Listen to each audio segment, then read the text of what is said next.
the law enforcement agencies in the United States took a great interest into figuring out, where did that money go and how was it laundered? Yeah, fascinating. I'm just trying to picture you going from being a sort of mild-mannered Oxford student to like tracking hitmen across the globe. Hello, everyone, and welcome to the Crypto Playbook, Episode 3, Crypto Crime. I'm Jeff John Roberts, finance editor of Fortune magazine. And I'm Leo Schwartz, reporter covering crypto and finance at Fortune. Well, Leo, the first couple of episodes we talked about, Bitcoin and the broader world of crypto, and now we're going into this episode is called Crypto Crime, and I think even people who know nothing about crypto probably know there's a lot of crime involved. Yeah, and I think we can have a disclaimer at the front of this to get the crypto people off our back. Of course, crime happens in other types of finance.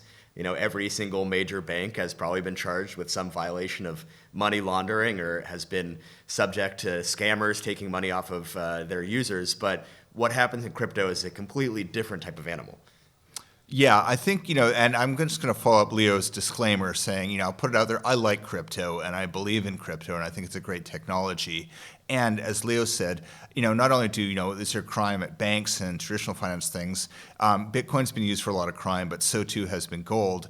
And the most popular, currency for crime, of course, is American $100 bills or $20 bills. So that's out of the way. But let's go back to why is crypto so notorious?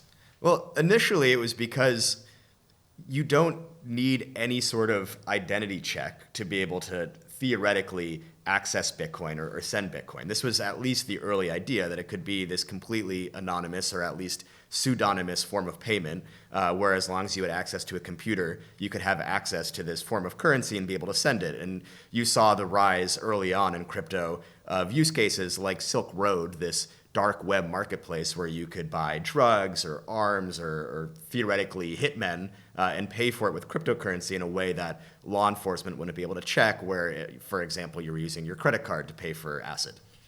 Yeah, because you touch a traditional financial system, the government is all over that. They know where you're spending your money. They can, grab your bank account. There's a ton of records. But early Bitcoin, especially, it was a libertarian's dream, and I think being used by people who sincerely believe in it, that we have a right to privacy. And I think that is a good ideal, especially as, surveillance becomes more pervasive. But it appealed a lot to true libertarians, but also who really like this were criminals. Because as you're saying, Leo, it's, an anonymous way to pay people. It's like dropping bags of cash for someone, but you can drop that bag of cash with, just the click of a button all over the world. And so you have this category of crypto being used as a way to facilitate crime. And then just because it still is a fairly underdeveloped technology, at least in comparison to traditional finance, so you had a lot of criminals basically realizing there was this huge honeypot of being able to go to these very poorly developed exchanges and seize huge amounts or hack huge amounts of crypto. So I think early on, big crypto stories besides Bitcoin is being used by college students to buy drugs, was these massive hacks that happened on early exchanges like Mt. Gox, where people would lose all of their money because cyber criminals realized they could really easily steal it. Yeah, and here's where I do have to stick up for crypto, and especially for Bitcoin, in that I think casual observers will assume there's something insecure about Bitcoin. Bitcoin is a computer program and a network, and it is bulletproof. Bitcoin has never been hacked. And by that I mean being able to somehow compromise the code to go in and have the Bitcoin network go and send money to Leo or to someone else out there rather than to who it's intended. So the other biggest misunderstood aspect of crypto, and I think you're going to touch on this with Jonathan Levin, our guest for this episode, is this idea that Bitcoin is anonymous. And I think that was pretty quickly destroyed by firms like Chainalysis, Jonathan Levin's company, that emerged and basically said potentially crypto is even more traceable than a lot of fiat payments because it's actually happening out in the public. Anybody can view it through transactions that are recorded on blockchain with these string of letters and numbers, which are your addresses. And once you can actually connect someone to that address, you can see this whole ecosystem in which payments are happening. And that really got away this allure, this early allure of crypto, that it was a fully anonymous form of payment.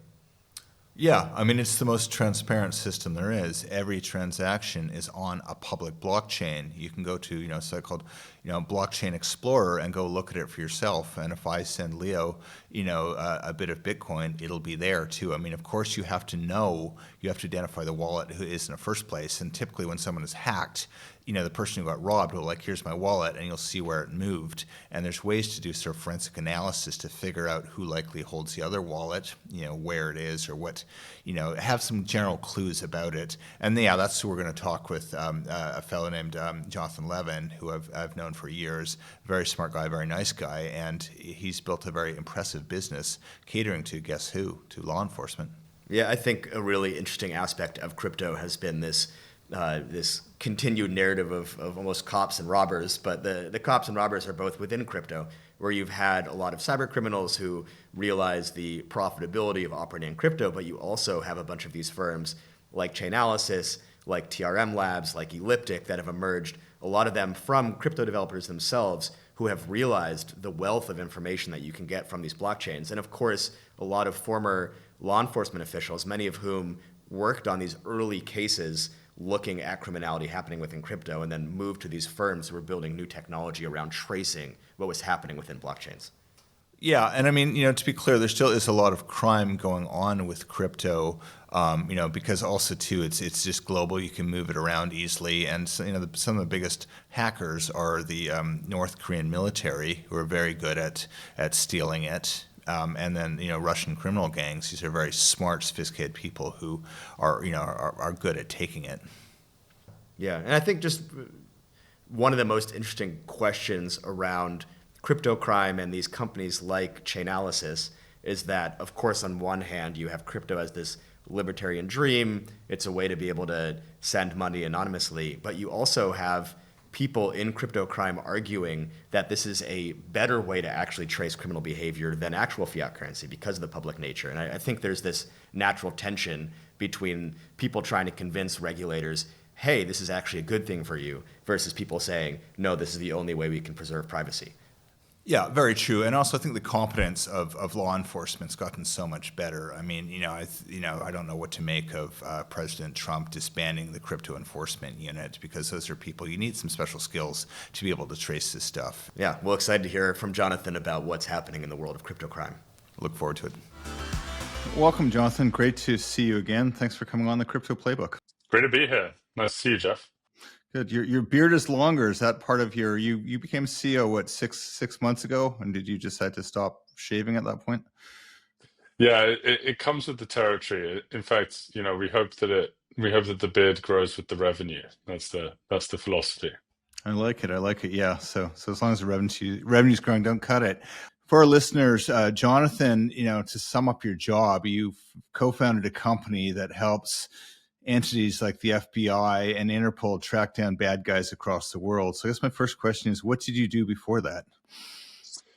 It's a great sort of question, and it's not the obvious answer. So I didn't do anything with law enforcement before we started Chainalysis. In fact, I would say in my British way that I'd never spoken to a cop before I actually started Chainalysis. So I got into crypto pretty early in 2012. I was an academic economist at the University of Oxford, and I was looking for something interesting to write about, and I came across Bitcoin at the pub, and my friend Tom at the time sort of introduced me over a few beers to the concept of Bitcoin and arbitrage trading, and I told him that this was something that was ludicrous, that would never work, and I needed to understand it a little bit more. And I ended up writing some of the earliest game theory into how Bitcoin actually secures itself from an economic point of view. And during that research, I really figured out that there needed to be someone that understands really how and why people use cryptocurrency, and have sort of spent the last 12 years, 13 years really building the answer to that question of how and why do people use cryptocurrencies. When you're starting out, though, I mean, tell me about who was your first client? One tricky thing about interviewing Jonathan is he's not only smart, he's discreet. If he goes blabbing about all the sensitive stuff he does, he won't get clients. So he can be a bit cagey at times, but we understand that. But who was your very first law enforcement client? You have to identify them, just say what country they're from or what they were like and how you got the contract. Yeah, I would say that we have spoken about this a little bit, but maybe I'll spill a little bit more than I would usually spill on these topics. And I was actually a law enforcement agency in the United States that deals with alcohol, tobacco, and firearms and explosives. There's actually multiple agencies that could be, but there's one in particular that it may refer to. And we were working across the Atlantic and flying over here to educate people that it was really possible to track and trace cryptocurrencies. And I think that we invented the field and demonstrated to those law enforcement agencies at the time that it was actually possible to track and trace Bitcoin, and it was possible to build these investigations. And in the early days of conducting business with the government, people would come with all sorts of novel techniques to be able to procure software. So maybe we were on the expense credit card in the beginning before people were really putting through the real federal acquisitions rules and regulations that actually do exist. And so people were showing us very early on that there was insane demand for the product that we had invented, which is called Reactor, and really, people went to great lengths to get it in their hands as soon as possible because they had active investigations that they couldn't do without it. Yeah. And if you can just, is it possible for you to tell us a little more about that specific first case that may or may not have involved the Bureau of Alcohol, Tobacco, and Firearms? Can you say what the crime was? I mean, presumably this was years and years ago. So.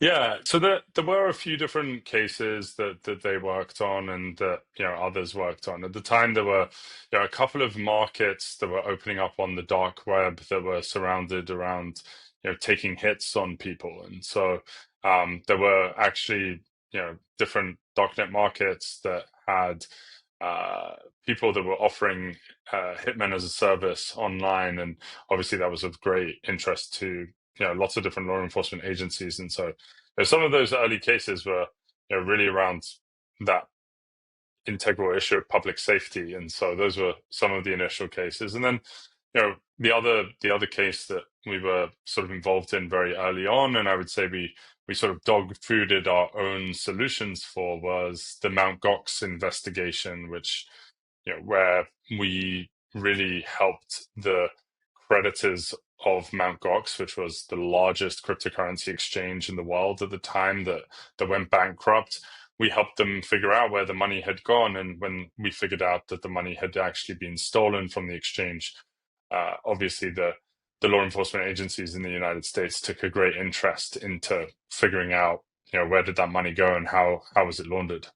Yeah, fascinating. I'm just trying to picture you going from being a sort of mild-mannered Oxford student to like tracking hitmen across the globe, which is pretty cool. But sticking with the technical stuff for a second, I mean, for newer listeners or people new to crypto, the Bitcoin blockchain, of course, is immutable and every transaction is recorded. And you can view it through software called Blockchain Explorer, which shows it all. But if you don't know what you're looking at, it's really hard to make sense of.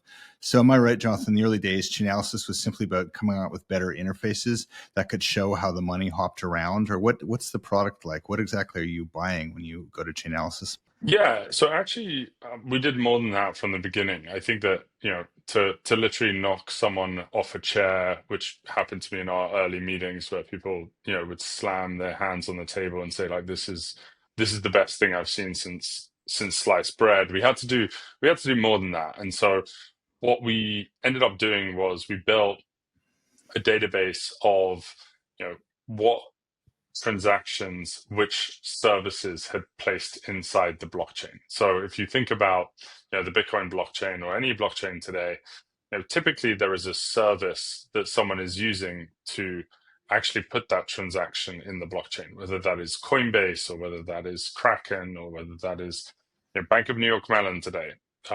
Everyone is using some form of service to be able to put those transactions into the blockchain. And so that was really the critical link that law enforcement needed to go from being able to just see the transaction on the blockchain or in a block explorer to really the context behind where they could get more information for their investigation. And it turns out that doing that task of having the comprehensive set of which services put which transactions in the blockchain is actually pretty difficult. You need to be able to do two things. You need to be able to get ground truth data of some of the transactions that those services have done, and you need to be able to run what we call clustering algorithms on the blockchain itself in order to be able to take that one label of a transaction that was done by Kraken and label the entire Kraken presence on the Bitcoin blockchain or the Ethereum blockchain or something like that. So really, that's what we did, was we built this big database of all of the services that were online at the time. We actually made transactions with a lot of those services, and then we actually ran clustering algorithms on all of the different wallets that exist in order to be able to give everyone like a full set of these transactions were done by this service, these other transactions were done by another service. And that's really what got people sort of excited about Chainalysis, was the data that we actually had that was unique to us and would help them in their investigations. Yeah. I remember in your early days, Chainalysis explored a few different business models as startups do. And for a while, you were trying to, perhaps sell also to hedge funds to trade on. But then you went all in and decided, who your company is a service for law enforcement.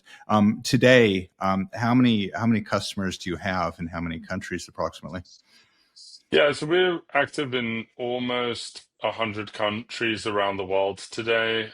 We have, teams on the ground in over 30 countries around the world where we go and deploy our resources to make sure that we're serving those local markets with local needs. And we work with over 330 government agencies in those markets, and we have well over 1,000 customers at this point, to on the private sector side, on helping them comply with regulation, prevent fraud, and secure their applications. And so really our business has gone from, in the very early days of being quite government focused on performing these investigations to today, very sort of even between, working with the industry and working with government agencies around the world. I want to go back to the crime because this episode of the Crypto Playbook is about crime. And what I'm curious about is, in the early days, Bitcoin, a lot of people assumed it was anonymous. Not so much. It's actually, Bitcoin's not very good for crime in some ways. But even early on, there was so-called privacy coins, Monero, Zcash, stuff like that. So I'd like to know, just focusing on the coins the criminals are using, take us to today. Which currencies are being used by cyber criminals? Really, I mean, I would say that there is still a majority of criminals using Bitcoin, to a large extent on marketplaces or transactions between each other. There's still heavy use of cryptocurrencies. But if you actually look at sort of crime in general follows usage patterns of the underlying technology. And so if you look at the amount of transactions on chain today, more than 50% of all transactions, actually closer to 80% of all transactions, are conducted in stable coins. And so if you think about where crime moves with all of the different payment activity that's on there. And so you definitely see, again, where the usage of criminal activity is on paying for something or doing something in a normal currency. You can see that starting to manifest in different stable coins. And I think that's just natural as the pace of adoption of stable coins increases. And the question behind your sort of question is, what about the use of anonymizing technology, and does that not pose some sort of existential risk, or is that like very popular? And actually what we find is that, yes, there are anonymizing techniques that are being used by particularly the organized crime and larger nation state level actors. But always there is vulnerabilities that we can find where you may need to jump from one blockchain to the next, which you can in Chainalysis products. You may need to look at timing of different payments to determine the flow of funds. You may need to use multiple different tools, but ultimately, I think that it's possible to continue to trace criminal activity, and none of the anonymizing currencies or technologies that exist have fundamentally broken the pattern of analysis that we can do at Chainalysis with our customers.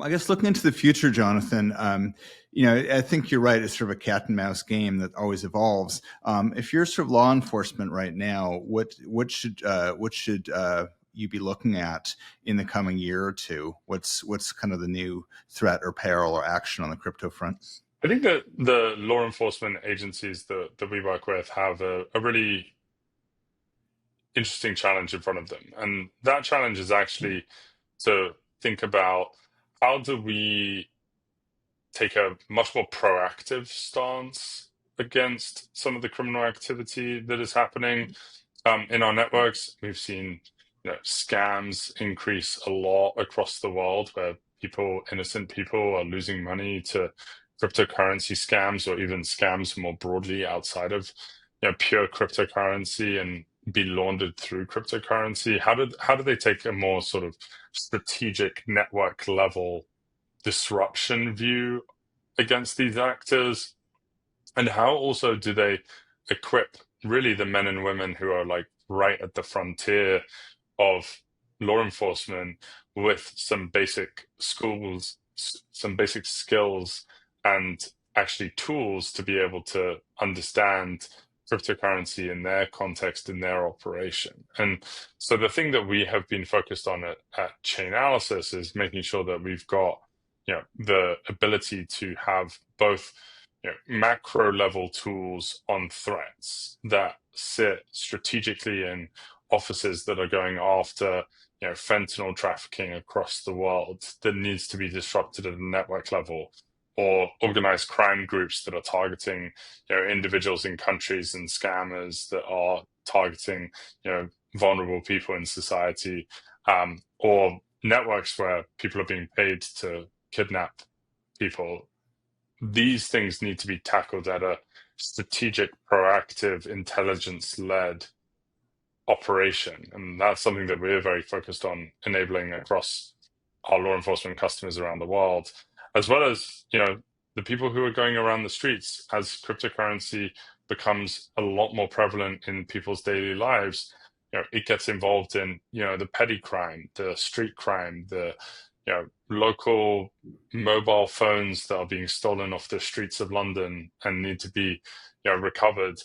Those aspects require a law enforcement agent that's in the street actually having good tools at their fingertip to actually be able to identify cryptocurrency and exploit that as they need to in their investigations. And the good news is that I wouldn't say that AI saves the day, but AI is definitely making that barrier to entry a lot easier for the people that are new to crypto, especially inside the Chainalysis product portfolio. Yeah, that makes sense, because in the early days, there's just a handful of people who knew what crypto was, let alone how to use it, and some very impressive early IRS agents and people like that. But I know it was a very exclusive skill set, so it's good to hear it's going down to the more street level. I should have asked this earlier too, but in terms of like actually catching it, like these investigations, sometimes they do result in seizures, right? My understanding is if like criminals are sloppy, or they place it in a Western jurisdiction, it can sometimes be seized by working with an exchange or something. But a lot of the time, it's very sophisticated people in North Korea or Russia who grab it and move it overseas. And, all you can really do is you can identify, they did it, but you're not going to get it back. Is that a fair summary? There's actually a little bit of a shift happening. And actually, this is something that stablecoins uniquely offer, and something that people should understand is that actually the stablecoins are an avenue to actually not necessarily recover the money, but definitely freeze assets from being used again. And so actually what we've seen is that even if you are hiding in another jurisdiction that is outside of the reach of Western democracies or something like that, you'll see that actually a freeze order has been able to be given to the likes of Tether and Circle, and those stablecoin issuers are actually able to freeze those assets from moving further. And so maybe you can't recover those criminal proceeds, but you can definitely inflict a pain on the people who stole the money in the first place, or some sort of criminal enterprise from benefiting from their activities. And so, yeah, I would say that exchanges around the world are able to seize money and return money to victims. And as Chainalysis, we've helped the US government seize over $11 billion of criminal proceeds that some of which will go back to victims, and some of which will maybe go into a Bitcoin stockpile at some point. But really, like, that is actually possible with this technology. But there's also the potential to just freeze money, which kind of cause a lot of pain to those illicit actors. Well, sounds like a lot of work, and I hope you're still finding time to have some fun as CEO. And are you still able to get on your mountain bike this year? I've been riding. I have been. I went riding wherever I go. I usually take a bicycle with me, and so managed to sneak in some rides in Spain recently, and France on some travels. And yeah, you won't catch me in the Tour de France race, but you may catch me alongside it. Okay, well, as long as you're finding some time to play. Well, thank you so much, Jonathan Levin, another crypto OG. We're very lucky to have on the Crypto Playbook from Fortune. Thanks so much, Jonathan. Thanks, Jeff. Maybe one of the most fashionable people in crypto, other than the ones who wear their pudgy penguin shirts. But yeah, and also I'll give him one of the most normal people in crypto too, which is a huge plus for me. The other element that struck me too in listening to it was it feels a little bit like a new science. Like there's a couple books about when fingerprinting technology first came out. People wrote whole novels on that. Mark Twain did on this new sort of form of detective work through fingerprints. And for me, blockchain is kind of the same way. And I just think it's really neat how this industry is sprung up around it. The crime, but also the crime stoppers. But also, I think there's room for reality check. I think Jonathan is out there selling crypto crime solutions, and it's sometimes you get the impression like, my goodness, everything can be tracked now. It's all going to be fine. What's your take? Do you think are you reassured that there's blockwork forensics things out there to stop the rampant crime, or do you think the criminals are still 5 steps ahead?